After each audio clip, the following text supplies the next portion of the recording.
Hey guys, welcome to the channel. आज हम stocks के फ्यूचर में इंट्राडे ट्रेडिंग कैसे की जाती है एंड कैसे हमें प्रॉफिटेबल निकलना है वो देखेंगे। प्राइस एक्शन काफ़ी सिंपल रहेंगी जिससे आप इजीली ट्रेड कर सकेंगे। तो चलिए शुरू करते हैं।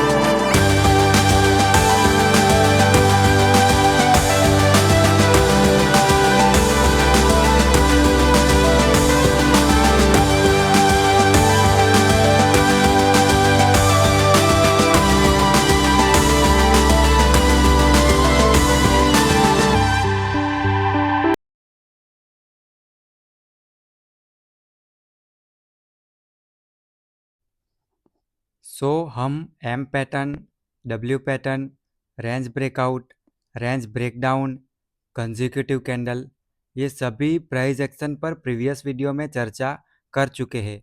बट आप ये सोच रहे होंगे कि closing near to high and closing near to low क्या है। सपोज करो कि ये एक ग्रीन कैंडल है और इस कैंडल की क्लोजिंग यहाँ पे हुई है और ये यहाँ पे विंक बनी हुई है। इसका मतलब क्या हुआ? ये जो है, ये जो ऊपर की साइड आपको दिख रहा है वो इस कैंडल का हाई है। विंक जहाँ पे ख़त्म होती है उस जगह पे इस कैंडल का हाई लगा हुआ है।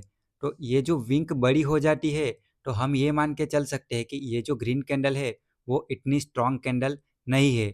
लेकिन सपोज करो कि यहाँ पे एक और ग्रीन कैंडल बनती है और उसकी विंग काफ़ी छोटी है। इस कैंडल का हाई एंड इस कैंडल की क्लोजिंग काफ़ी नज़दीक है। तो इस कैंडल को हम क्या मानेंगे? ऊपर की साइड विंग काफ़ी छोटी बनी हुई है तो उसी वजह से इस कैंडल को स्ट्रॉन्ग कैंडल में कंसिडर किया जा सकता है। दूसरे सिनेरियो में ये भी हो सकता है कि जहाँ पे क्लोजिंग है वहीं पे इस कैंडल का हाई हो सकता है। इस कैंडल ने विंक बनाई ही नहीं, इस कैंडल ने जहाँ पे हाई बनाया वहीं पे क्लोजिंग कर दी, तो इस कैंडल को काफ़ी स्ट्रॉन्ग कैंडल माना जाता है। तो हम डेली चार्ट में ग्रीन कैंडल देखेंगे तो दो सिनेरियो में हम इस कैंडल को, उन कैंडल को स्ट्रॉन्ग कैंडल है या फिर वीक कैंडल है वो डिफाइन करेंगे। वो कैसे होगा कि अगर कोई ग्रीन कैंडल की क्लोजिंग नियर टू हाई होगी या फिर closing is equal to high होगा तो उसको हम स्ट्रॉन्ग कैंडल में कंसिडर करेंगे। जैसे कि आपको इस कैंडल में विंक काफ़ी छोटी दिख रही है, इसका मतलब इस कैंडल की क्लोजिंग नियर टू हाई है। यहाँ पे भी आपको विंग छोटी दिख रही है, ये हैमर कैंडल है तो ये भी काफ़ी स्ट्रॉन्ग कैंडल है। यहाँ पे भी आपको विंग छोटी दिख रही है तो इन सभी कैंडल को हम स्ट्रॉन्ग कैंडल मानकर चलेंगे। और दूसरे दिन हम, ये तो हम डेली चार्ट देख रहे हैं तो डेली कैंडल है ये, तो दूसरे दिन हम क्या करेंगे? इन कैंडल को फॉलो थ्रू के लिए ट्रेड करेंगे, बाई साइड की और फॉलो थ्रू के लिए ट्रेड करेंगे। इसी तरीके से हम रेड कैंडल देख लेते हैं। सपोज करो कि ये रेड कैंडल बनी हुई है तो यहाँ पे ये जो क्लोजिंग आई है इस कैंडल की वो अपने लो से काफ़ी नज़दीक होनी चाहिए। ये अगर लो है तो यहाँ से विंग काफ़ी छोटी दिखनी चाहिए, यानी कि क्लोजिंग नियर टू लो होनी चाहिए। तो इस रेड कैंडल को स्ट्रॉन्ग बियरिश कैंडल माना जाता है। जैसे कि हम इस कैंडल को स्ट्रॉन्ग बुलिश कैंडल मानते हैं तो उसी तरीके से इस कैंडल को स्ट्रॉन्ग बेयरिश कैंडल माना जाता है। दूसरा सिनेरियो ये भी हो सकता है कि ये जो रेड कैंडल है उसकी क्लोजिंग अपने लो से इक्वल हो सकती है, यानी कि closing is equal to low. तो इस रेड कैंडल को भी काफ़ी स्ट्रॉन्ग रेड कैंडल माना जाता है। तो हम इन दोनों रेड कैंडल को काफ़ी स्ट्रॉन्ग कैंडल में कंसिडर करेंगे। तो आपको ये स्ट्रॉन्ग बेयरिश कैंडल दिख रही है, आपको ये स्ट्रॉन्ग बेयरिश कैंडल दिख रही है, आपको ये जो इन्वर्टेड हैमर है वो भी एक स्ट्रॉन्ग बेयरिश कैंडल है। भले ही ये कैंडल ग्रीन कैंडल है वो भी एक स्ट्रॉन्ग बेयरिश कैंडल है क्योंकि ये इन्वर्टेड हैमर है। जैसे कि हमने यहाँ पे हैमर देखा, वो एक स्ट्रॉन्ग बुलिश कैंडल थी। तो इन्हीं कैंडल को हम डेली चार्ट में देखेंगे और उसके फॉलो थ्रू के लिए दूसरे दिन ट्रेड करेंगे। लेकिन इन कैंडल को हमें कहाँ ट्रेड करना है वो अब हम देखते हैं। हमने जैसे प्राइस एक्शंस की बात की, जैसे कि एम पैटर्न हुई, डब्ल्यू पैटर्न हुई, रेंज ब्रेकआउट हुआ या फिर रेंज ब्रेकडाउन हुआ, कंजिक्यूटिव कैंडल कुछ ऐसे मिले हमें, उसके बाद हम ट्रेड कर सकते हैं। तो closing near to low and closing near to high candle को हम M pattern, W pattern, range breakout, range breakdown और कंजिक्यूटिव कैंडल के बाद देख सकते हैं और उसके बाद ट्रेड कर सकते हैं। जैसे कि यहाँ पे आपको एम पैटर्न दिख रही है तो उसके बाद हम क्या करेंगे? उसके बाद हमें पहले तो एम पैटर्न के ब्रेकडाउन पर तो एंट्री लेनी ही है। हम रेंज ब्रेकआउट पर भी एंट्री लेंगे, हम रेंज ब्रेकडाउन पर भी एंट्री लेंगे, हम एम पैटर्न और डब्ल्यू पैटर्न पर भी एंट्री लेंगे। तो हमारी यहाँ पे ब्रेकडाउन पर तो एंट्री हो ही गई। तो ये जो एम पैटर्न का ब्रेकडाउन हुआ है, उसके टारगेट अपने दूसरे सपोर्ट तक हो सकते हैं। जहाँ तक सपोर्ट है वहाँ तक इस एम पैटर्न के टारगेट हो सकते हैं। तो उस एम पैटर्न को हम पूरे टारगेट तक फॉलो कैसे करेंगे, पूरे टारगेट तक सेल कैसे कर सकते हैं, उसके लिए हम closing near to high and closing near to low candle का सहारा लेंगे। सपोज करो कि हमने यहाँ पे एम पैटर्न के ब्रेकडाउन पर तो एंट्री की, तो पहले दिन हमें प्रॉफिट मिला, लेकिन टारगेट तो हमें यहाँ तक दिख रहे हैं। तो उसके बाद हम क्या करेंगे, जो कैंडल क्लोजिंग नियर टू लो मिलेगी, जैसे कि यहाँ पे तो विंक बड़ी सी बनी हुई है और यहाँ पे भी विंक काफ़ी बड़ी बनी हुई है, तो यहाँ पे तो हम ट्रेड नहीं करेंगे। लेकिन हमें यहाँ पे इसी कैंडल पे दूसरे दिन क्लोजिंग नियर टू लो वाली कैंडल कुछ मिल जाती, तो उसको हम तीसरे दिन फिर से फॉलो थ्रू के लिए ट्रेड करते, फिर से सेलिंग के लिए ट्रेड करते। ट्रेडिंग कैसे करनी है वो हम एंट्री में देखेंगे कि 1 मिनट के चार्ट में दूसरे दिन हमें ट्रेड करना है। तो हमने यहाँ तक टारगेट देखा था, तो इन 3 कैंडल में हमें टारगेट मिले तो उसके बाद हमें ट्रेड करना बंद करना है जैसे ही सपोर्ट की ओर मार्केट आता है। तो यहाँ पे कंसेक्यूटिव कैंडल को कैसे ट्रेड करना है वो भी मैं आपको बता दे रहा हूँ कि ये जो कैंडल है वो पूरी कंसेक्यूटिव कैंडल है। ये जो 7 कैंडल्स है वो कंसेक्यूटिव कैंडल बनी हुई है। तो उसके बाद हम सेलिंग के साइड ट्रेड कैसे इनिशिएट कर सकते हैं। तो यहाँ पे आप देख सकते हैं कि ये जो कैंडल का लो बना हुआ है, तो किसी भी कैंडल ने अपनी प्रीवियस कैंडल का लो ब्रेक नहीं किया हुआ है, आप इस ग्रीन कैंडल में देख सकते हैं। उसके बाद ये रेड कैंडल अपनी प्रीवियस कैंडल का लो ब्रेक करती है, तो वहीं से हम सेलिंग की साइड स्टॉक्स को ट्रेड कर सकते हैं। तो यहाँ पे हमें सिग्नल मिला कि इस स्टॉक्स में सेलिंग आ सकती है। ये कैंडल क्लोजिंग नियर टू लो भी है, तो ये स्ट्रॉन्ग बेयरिश कैंडल है।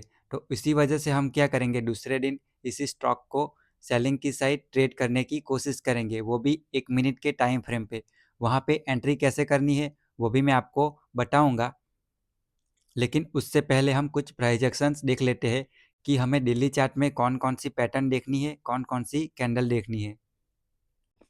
हम यहाँ पे रेंज ब्रेकडाउन पर भी एंट्री कर सकते हैं। जैसे ही रेंज ब्रेकडाउन होती है वहाँ पर भी हम ट्रेड करेंगे, और टारगेट हमें यहाँ पे इस सपोर्ट पे दिख रहा है, तो उसी वजह से जैसे स्ट्रॉन्ग कैंडल हमें मिलती जाती है उसको फॉलो थ्रू के लिए इस टारगेट तक हम ट्रेड कर सकते हैं। तो ये तो हुई M pattern, range breakout, breakdown और कंसेक्यूटिव कैंडल पे डेली चार्ट में हम कैसे पैटर्न देखेंगे। लेकिन हमें दूसरे दिन 1 मिनट के चार्ट पे एंट्री कैसे करनी है वो भी हम देख लेते हैं। तो अब हम ये देख लेते हैं कि 1 मिनट के चार्ट पे हम एंट्री कैसे कर सकते हैं। आप स्टॉक्स में, आप फ्यूचर में ट्रेड कर सकते हैं या फिर इंट्राडे में भी ट्रेड कर सकते हैं। एसएल काफ़ी छोटा रहने वाला है, और मैंने जैसे कहा आपको कि यहाँ पे जैसे ही स्ट्रॉन्ग कैंडल बनती जाएगी, ये जो पहली कैंडल थी रेड कैंडल, उसने तो हमें सिग्नल दिया था। तो इस जगह पर जैसे ही कैंडल ने अपने प्रीवियस कैंडल के लो को ब्रेक किया था, ये जो रेड कैंडल है उसने जैसे ही अपने प्रीवियस कैंडल के लो को ब्रेक किया था, वैसे ही हमें सिग्नल मिल गया था कि यहाँ से इस स्टॉक्स में सेलिंग आ सकती है। तो उस दिन तो हमें एंट्री नहीं करनी है, हमें देखना है कि ये जो कैंडल है वो स्ट्रॉन्ग कैंडल है या फिर नहीं। हमें देखना है कि ये जो रेड कैंडल है वो स्ट्रॉन्ग कैंडल है या फिर नहीं। तो हमें यहाँ पे ये कैंडल स्ट्रॉन्ग कैंडल देखने को मिली, तो इसी वजह से हम क्या करेंगे, दूसरे दिन यानी कि 30 सितंबर को 1 मिनट के चार्ट में देखेंगे हमें सेलिंग की साइड एंट्री मिलती है या फिर नहीं। तो हम 30 सितंबर को इस स्टॉक्स को इंट्राडे में ट्रेड करेंगे, जो कि इस जगह पर हम ट्रेड करेंगे। लेकिन हम एक बात का ध्यान रखेंगे कि ये स्टॉक्स की ओपनिंग उस दिन काफ़ी बड़ी गैप अप में ना हो या फिर काफ़ी बड़ी गैप डाउन ना मिले हमें। तो अगर हमें काफ़ी बड़ा गैप अप एंड काफ़ी बड़ा गैप डाउन मिला, तो उस स्टॉक्स को हम ट्रेड करने के लिए अवॉइड करेंगे, उस स्टॉक्स को हम ट्रेड नहीं करेंगे। यहाँ पे ये थोड़ा सा गैप डाउन तो हुआ, लेकिन अपने लो से काफ़ी नज़दीक है, तो हम यहाँ पे काफ़ी बड़ा गैप डाउन नहीं हुआ है, तो उसी वजह से हम यहाँ पे इस स्टॉक्स को ट्रेड कर सकते हैं। तो हम इस स्टॉक्स पे एंट्री कैसे करेंगे, सपोज करो कि ये जो पहली कैंडल बनी उसके लो को दूसरी कैंडल ब्रेक करती तो हम यहाँ पे एंट्री करते और इस जगह पर एसएल लगा देते, लेकिन यहाँ पे ऐसा नहीं हुआ। लेकिन यहाँ पे क्या हुआ, दूसरी कैंडल ने अपनी पहली कैंडल का लो ब्रेक नहीं किया, तो इसी वजह से दूसरी कैंडल का अगर लो ब्रेक होता है तो वहाँ पर हम एंट्री करेंगे। जैसे कि आप यहाँ पे देख सकते हैं कि दूसरी कैंडल का लो ब्रेक हो चुका था, तो हम वहाँ पर एंट्री करते, जहाँ पे भी डे हाई होगा वहीं पे हम एसएल रखेंगे। तो इस सिनेरियो में आप देख सकते हैं कि आपका एसएल हिट नहीं हुआ और आपको काफ़ी छोटा सा एसएल यहाँ पे मिल जाता है और काफ़ी बड़ी क्वांटिटी यहाँ पे आप लोड कर सकते हैं इंट्राडे में, या फिर आप फ्यूचर में भी ट्रेड कर सकते हैं स्पॉट के चार्ट को देखकर, एंड देन आपको काफ़ी बड़ा प्रॉफिट मिला यहाँ पे। अब हम सीधे चले जाते हैं, ये जो दूसरी कैंडल है वो भी स्ट्रॉन्ग कैंडल है, तो तीसरे दिन में चले जाते हैं और वहाँ क्या हुआ 1 मिनट में वो देखते हैं। हालांकि हमारा टारगेट यहाँ तक है, तो यहाँ तक हम फॉलो थ्रू में ट्रेड करते रहेंगे। तो आप देख सकते हैं कि 1 मिनट के चार्ट में, यानी कि 1 अक्टूबर को जिस कैंडल ने अपनी प्रीवियस कैंडल का लो ब्रेक किया वहाँ पर हम एंट्री करेंगे। हालांकि हम यहाँ पे पहले कैंडल पे लो ब्रेक होता तो वहाँ पर एंट्री करते, दूसरे कैंडल पे लो ब्रेक होता तो वहाँ पर एंट्री करते। लेकिन आप यहाँ पे देख सकते हैं कि दूसरी कैंडल ने अपनी प्रीवियस कैंडल का, यानी कि फर्स्ट कैंडल का यहाँ पे लो ब्रेक नहीं किया, यहाँ पर भी लो ब्रेक नहीं हुआ, यहाँ पर भी नहीं हुआ। तो जिस जगह पर लो ब्रेक होगा अपनी प्रीवियस कैंडल का वहीं पे हम एंट्री करेंगे, एंड आपकी फिर से यहाँ पर एंट्री हुई इस जगह पर डे हाई, यानी कि जहाँ पे हाई लगा होगा वहीं पे हम एसएल रखेंगे और उसके बाद आपको फिर से काफ़ी बढ़िया प्रॉफिट मिला। ये एसएल काफ़ी छोटे होते हैं, 2 रुपये 3 रुपये या फिर 4-5 रुपये के ही एसएल बनते हैं, ज़्यादा से ज़्यादा 10 या 20 रुपये का एसएल बनता है। उसके अगेंस्ट हमें प्रॉफिट काफ़ी बड़ा मिलता है। सपोज़ करो कि आपने यहाँ पे 2 रुपये के एसएल में 500 रुपये का एसएल लगा दिया, यानी कि 500 रुपये की क्वांटिटी बाय कर ली, और उसके बाद आपको ये स्टॉक्स 2 रुपये के एसएल में 20 रुपये भी चल जाता है, तो काफ़ी बड़ा 1:10 प्रॉफिट मिल सकता है। तो यहाँ पे इतने छोटे एसएल में 2 या 3 रुपये का एसएल होता है या फिर 5 या 10 रुपये का एसएल होता है, उसके अगेंस्ट आपका स्टॉक्स 10 रुपये 20 रुपये या फिर 50-100 रुपये चल जाए, तो आप समझ सकते हैं कि पूरे दिन में आपको प्रॉफिट कितना बड़ा मिल सकता है। तो इसी वजह से 1 मिनट के चार्ट पे एसएल काफ़ी छोटे होते हैं, एंड और मार्केट ट्रेंडिंग होना होता है तो काफ़ी अर्ली ट्रेड हमें मिल जाता है। तो उसी वजह से मैं 1 मिनट के चार्ट पर एंट्री लेता हूँ। तो यहाँ पर एंट्री मैं 1 मिनट के चार्ट पर करता हूँ, एंड अपना व्यू जो बनाता हूँ वो मैं डेली चार्ट में बनाता हूँ। सेलिंग करनी है या फिर बाइंग साइड हमें ट्रेड करना है दूसरे दिन, और ज़्यादातर मैं सेल साइड ही ट्रेड लेता हूँ, मैं बाई साइड ट्रेड कम ही लेता हूँ, क्योंकि सेलिंग साइड काफ़ी बड़े प्रॉफिट मिल सकते हैं। तो हमें कंटिन्यूसली दूसरे दिन भी प्रॉफिट मिला, हम दूसरे दिन भी प्रॉफिट में रहे। अब हम तीसरे दिन देखते हैं क्या हुआ। तो आप यहाँ पे देख सकते हैं कि ये जो ग्रीन कैंडल है वो है इन्वर्टेड हैमर, तो वो भी हमारे लिए बियरिश साइड काफ़ी स्ट्रॉन्ग कैंडल मानी जाती है। तो उसी वजह से हम क्या करेंगे, 3 अक्टूबर को फिर से ट्रेड लेंगे। तो यहाँ पे भी फिर से हमें एंट्री मिली, छोटा सा एसएल मिला और काफ़ी बड़ा प्रॉफिट मिला। तो कंटिन्यूसली हमें यहाँ पे प्रॉफिट मिलते जा रहे हैं।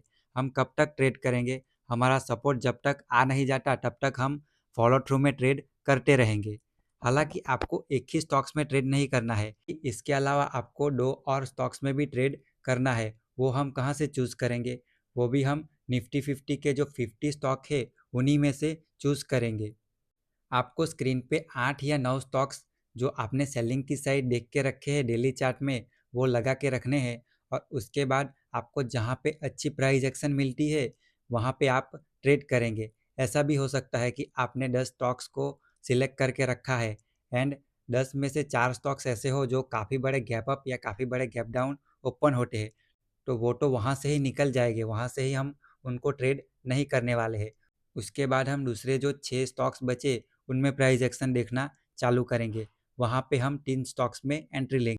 कुल मिलाकर हम जितने भी स्टॉक्स चूज़ करें एंट्री तो हम 3 स्टॉक्स में ही लेंगे, ज़्यादा से ज़्यादा हम 3 स्टॉक्स में एंट्री लेंगे। हालांकि यहाँ पे प्रॉफिट मिल रहे हैं हमें, लेकिन सपोज़ करो कि आपके एसएल चले जाते हैं, कुछ एक स्टॉक्स में आपका एसएल हिट हो गया, तो उसके लिए काफ़ी चिंता करने की ज़रूरत नहीं है। अगर आपने 3 स्टॉक्स ट्रेड करके रखे होंगे, कोई ना कोई एक स्टॉक्स तो आपको प्रॉफिट बना के देगा ही।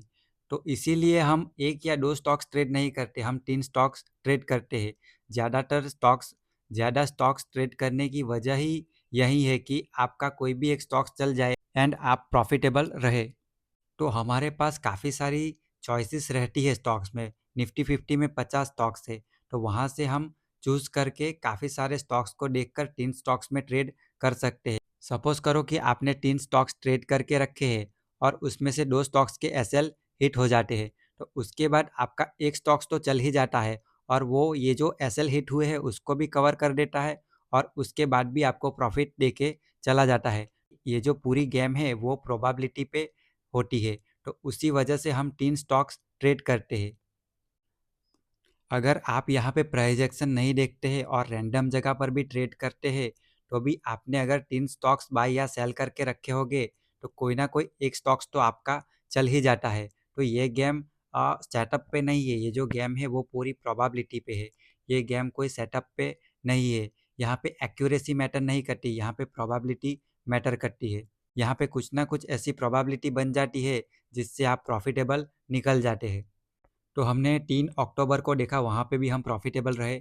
उसके बाद हम फिर से दूसरी कैंडल पे यानी कि उसके अगले दिन की कैंडल को देखते हैं। हम यहाँ पे सीधे चले आए हैं 4 अक्टूबर पे, तो वहाँ पर हमारा एक एसएल हिट हुआ है। जैसे कि हम यहाँ पे हाई पे या फिर इस जगह पर भी एसएल लगाते, तो दोनों जगह के एसएल हमारे यहाँ पे हिट हुए थे। तो एक दिन ऐसा देखने को मिला जहाँ पे हमारा एसएल हिट हुआ। आपने यहाँ पे देखा कि हमें यहाँ पे प्रॉफिट मिला, यहाँ पे प्रॉफिट मिला, यहाँ पे प्रॉफिट मिला, इस जगह पर एक एसएल हिट हुआ। तो अब हम 7 अक्टूबर को देखते हैं कि क्या हुआ। इस जगह पर आपने सेल किया होता तो यहाँ पे आपने एंट्री की होती एंड इस जगह पर आप एसएल रखते, तो उसके बाद आपको कितना बड़ा प्रॉफिट 7 अक्टूबर को भी मिला वो आप देख सकते हैं। तो ये जो गेम है स्टॉक्स की वो भी काफ़ी प्रॉफिटेबल गेम रहती है। यहाँ पर भी काफ़ी अच्छे प्रॉफिट मिल सकते हैं। आपको यहाँ पे कितना छोटा एसएल मिला होगा, 3 रुपये या 4 रुपये या फिर 2 रुपये का ही एसएल होगा और उसके मुकाबले आपको कितना बड़ा प्रॉफिट मिला आप यहाँ पे देख सकते हैं। और स्टॉक सीधा चला गया 1642 पे। यहाँ पे तो 1 मिनट के चार्ट में हम देख रहे हैं। इस कैंडल का लो जो लगा होगा वो तो इनसे भी डीप होगा, इनसे भी नीचे होगा। तो आपको काफ़ी बड़े प्रॉफिट यहाँ पर मिल सकते हैं। और सबसे पहले आपको एंट्री 1 मिनट का चार्ट दे सकता है। तो आपको अर्ली एंट्री करनी है, वो भी हो जाती है, रिस्क रिवॉर्ड भी फॉलो हो जाते हैं। और हम यहाँ पे 3 स्टॉक्स ट्रेड करते हैं, तो उसी वजह से प्रोबेबिलिटी भी अपना काम कर जाती है। तो इस स्ट्रेटजी पर मैंने भी काफ़ी बार ट्रेड किया हुआ है। बेखौफ होकर मैंने भी ट्रेड किया हुआ है क्योंकि यहाँ पे एसएल लगने के या फिर लॉस होने के चांसेस काफ़ी कम हो जाते हैं। यहाँ पे प्रोबेबिलिटी ही ऐसी बनती है कि आप प्रॉफिटेबल ही निकलते हैं। तो आपने देखा कि 1 मिनट पे एंट्री कैसे करनी है और 1 मिनट के प्रॉफिट कितने बड़े यहाँ पे रहते हैं। अब हम कुछ और कंडीशन की बात कर लेते हैं कि रिस्क रिवॉर्ड क्या रखना है और एसएल प्रॉफिट मिलने के बाद एसएल कैसे ट्रेल करना है।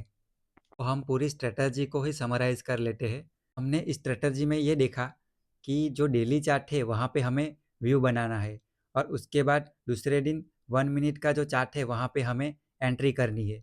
वहाँ पे एंट्री कैसे करनी है और एसएल कैसे रखना है वो मैंने आपको बताया। इस स्ट्रेटजी में आप सेलिंग की साइड और बाइंग की साइड दोनों साइड प्राइस एक्शन देखकर एंट्री कर सकते हैं। मैं तो ज़्यादातर सेल ही करता हूँ, तीनों स्टॉक को मैं सेल ही करता हूँ।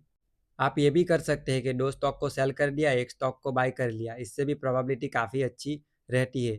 मैं बाय इस वजह से नहीं करता कि बाइंग की साइड प्रॉफिट या फिर टारगेट तो मिल जाते हैं, लेकिन टारगेट को हम होल्ड नहीं कर सकते। एक पुल बैक आया और पूरा प्रॉफिट आपका वाइप आउट हो जाता है। तो उसी वजह से मैं बाइंग की साइड ट्रेड नहीं करता। बाइंग की साइड भी जब ट्रेड करता था तभी मुझे टारगेट तो मिल जाते थे, लेकिन उस टारगेट को मैं 1:10, 1:15 के लिए होल्ड नहीं कर सकता था। तो उसी वजह से मैं बाय नहीं करता। मैं ज़्यादातर सेल ही करता हूँ। आप बाय और सेल दोनों कर सकते हैं। हमें यहाँ पे रिस्क रिवॉर्ड 1:3 रखना है, वो भी हमें पूरा M2M में देखना है। अगर आपने टोटल 3 स्टॉक्स के एस एल 1000 लगा के रखे हैं, तो आप M2M में देखेंगे कि आपका 3000 तक टारगेट आ जाता है। उसके बाद अगर आपको इस ट्रेड को काफ़ी बड़े टारगेट के लिए कैरी करना है तो कर सकते हैं, लेकिन यहाँ से टारगेट लॉक भी कर सकते हैं। तो ये पूरी गेम हम M2M में देखेंगे। अगर आपने 3 स्टॉक्स के एस एल 1000 लगा के रखे हैं, तो M2M में आपको 3000 प्रॉफिट दिखता है तीनों स्टॉक्स में, तो आप वहाँ से निकल सकते हैं। हमें 3 स्टॉक्स पर डे ही ट्रेड करने हैं, वो भी मैंने आपको बताया। तो हम स्टॉक्स कहाँ से चूज़ करेंगे? हम यहाँ पे निफ्टी 50 में से ही 50 स्टॉक्स में से ही स्टॉक्स को चूज़ करेंगे। एंड अगर हम ट्रेलिंग एसएल की बात करें तो जैसे ही 1:3 हमें कोई भी एक स्टॉक्स में सपोज करो कि टारगेट मिल जाता है, तो उसके बाद उस स्टॉक्स में हम एसएल ट्रेल कर देंगे, सीधे कॉस्ट टू कॉस्ट पर एसएल लेके चले आएंगे। अगर हमें 1:4 मिलता है तो 1:1 पे यानी कि 1:1 टारगेट पे हम एसएल ट्रेल कर देंगे। अगर 1:5 कोई स्टॉक्स में हमें मिल जाता है तो वहाँ पर हम 1:2 पे एसएल ट्रेल कर देंगे, वहाँ से हम उस स्टॉक्स में लॉस नहीं करेंगे। इसी तरह से हम एसएल ट्रेल करते चलेंगे। आपको यहाँ पे 1:3 मिल जाए उसके बाद ही कॉस्ट टू कॉस्ट पे एसएल ट्रेल करना है, उससे पहले नहीं करना है। आपको 1:2 मिले, 2.5 मिले और उसके बाद आपका एसएल चला जाए तो आपको एसएल दे देना है। 1:3 के बाद ही आपको एसएल ट्रेल करना है। तो ये हुई पूरी स्ट्रेटजी की बात। इस वीडियो को मैं यहीं पे ख़त्म करता हूँ। आगे जाके हम इस वीडियो पे लाइव ट्रेडिंग करेंगे।